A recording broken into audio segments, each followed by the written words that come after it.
programa de Sin Censura vamos a tocar el tema de cuál es la agenda pendiente que tiene la nueva legislatura federal, la Cámara de Diputados, para atender los problemas y los reclamos que se enfrenta México. Sobre todo porque recuerde que estamos prácticamente iniciando la segunda parte del sexenio del presidente Andrés Manuel López Obrador, y pues es una etapa, un periodo en que justamente se tendrán que ir ya cerrando algunos ciclos jurídicos, algunos ciclos legislativos, y en los cuales, por supuesto, se tendrá que afianzar mediante la ley, mediante el legislativo, pues justamente este proceso de la Cuarta Transformación.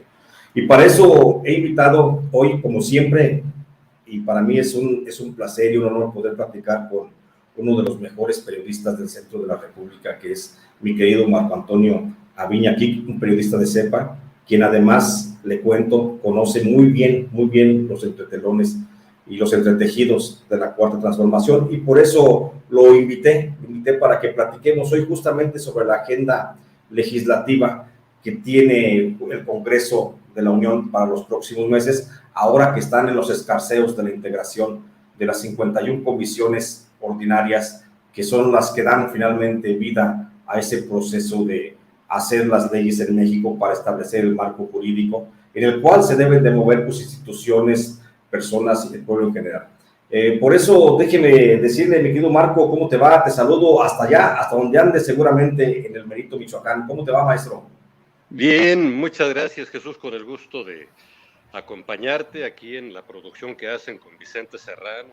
Es un reto formidable el que están enfrentando, como lo dicen ustedes, para romper el cerco informativo. Pero más allá de romper el cerco informativo, se trata, si me lo permites, Adelante. se trata de complementar, abrir los horizontes de la sociedad. Tenemos 500 años de sometimiento, dicen espiritual, pero no, son 500 años de sometimiento cultural. Nos han visto como temas de dominio, como material a conquistar, como mano de obra. Nos vieron siempre como seres inferiores. Incluso en la época de la Ilustración, pues hay expresiones muy despectivas respecto a nuestros antepasados territoriales, cuando que está demostrado que el avance cultural, el avance científico, el dominio sobre la medicina, la cosmovisión, la misma visión del universo, pues está mucho más avanzado aquí en el territorio que ahora conocemos como México, que incluso la cultura helénica. Pero a tus órdenes, Jesús, ya me estoy saliendo de tema. No, y qué bueno que tocas el tema, porque por eso me gusta platicar contigo, mi querido Marco, porque yo traigo un millón, pero tú me llevas siempre por otro, porque sabes picar justamente las fibras sensibles de estos temas. Oye, Marco, pero qué bueno que tocas el tema de la conquista. No quiero abordar mucho, porque al final de cuentas yo no soy historiador, yo soy el más pendejo de los periodistas que pueda haber en el mundo, pero tú sí sabes de historia. Así nos quieren ver como pendejos. Así quisieran que fuéramos. Pero finalmente tú sabes mucho de historia. ¿Qué pensar entonces hoy de estos grupos reaccionarios, mi querido Marco Antonio, que de alguna forma dicen que está desfasado este momento de reclamo a la conquista? ¿Crees que sí está desfasado el presidente? ¿Crees que la misma sociedad estamos desfasados pidiendo la recomposición del pasado? Toda proporción guardada. Me voy a permitir establecer un símil. Sigue un pleito que tiene más de 2000 años sobre quién es el dueño de los derechos sobre todo lo sucedido en Judea, en Judá, en Jerusalén, y los dueños del imprimatur sobre Jesús de Nazaret. Tienen 2000 años, eso dicen, 2000 años. Sí. Y siguen los reclamos de una y otra parte o los posicionamientos de una y otra parte como poseedores de la verdad. El hecho de que en nuestro caso, nuestro país, nuestro tiempo, llega un presidente con una postura muy nacionalista y hace un análisis de la historia, que es el caso de Andrés Manuel López Obrador, y simplemente le dice a los reyes de España, a las autoridades de España, a Portugal, a todos los que hayan tenido que ver, incluso le falta hacer el reclamo a los que mandaron un emperador a México. Entonces, Entonces, son reclamos de carácter histórico. Es una revisión de la historia y un posicionamiento respecto a los aconteceres, y simplemente decir, no es lo que nos dijeron, no es como nos lo dijeron. Y aparte, tenemos dignidad. Nuestra historia es esta otra. Ustedes la cambiaron, ustedes la trastocaron. Es el caso de los nazis. Pueblo que conquistaban, inmediatamente se iban a destruir sus libros.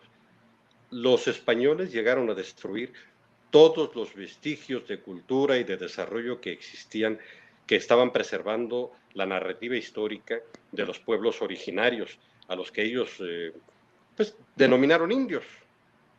Sí. Entonces, el reclamo es muy legítimo, está muy a tiempo, así pudieran transcurrir otros 1000 años, si el reclamo no es respondido, si no es subsanado por lo menos con una disculpa, sigue teniendo vigencia el reclamo. Muchos lo hemos hecho de otras maneras desde hace varios años, tú entre ellos, de no estar conformes con la parte histórica que nos narraron.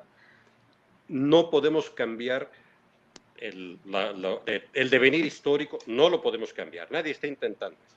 Simplemente se intenta explicarlo de otra manera y se intenta recuperar una parte que, lo hemos dicho, los gobiernos neoliberales y otros anteriores se postraron de hinojos o se les pusieron columpinados a los imperios, a los intereses extranjeros, y no supieron defender ni siquiera la dignidad nacional.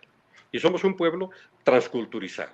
Ahorita nos traen con un gran desconocimiento de la historia, de la ética. Sí. Desaparecieron las historias de civismo, las asignaturas civismo, historia, lógica. ¿Por qué? Porque no les conviene. No les conviene a los intereses. Quieren gente que produzca mano de obra sin conciencia social. Y eso no debe suceder en ningún país del mundo, menos en el nuestro, si hay gente que esté dispuesta por lo menos a decirles que mienten y que lo han hecho durante 500 años.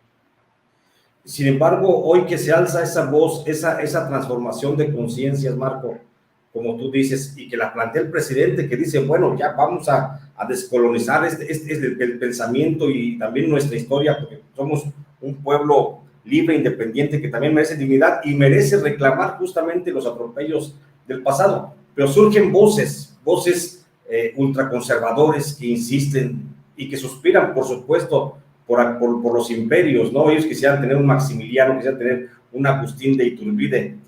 ¿Quién mejor sería para ellos para tener esa sociedad? Déjame hacerte una pregunta, Marco, ahorita que tocas este tema tan importante.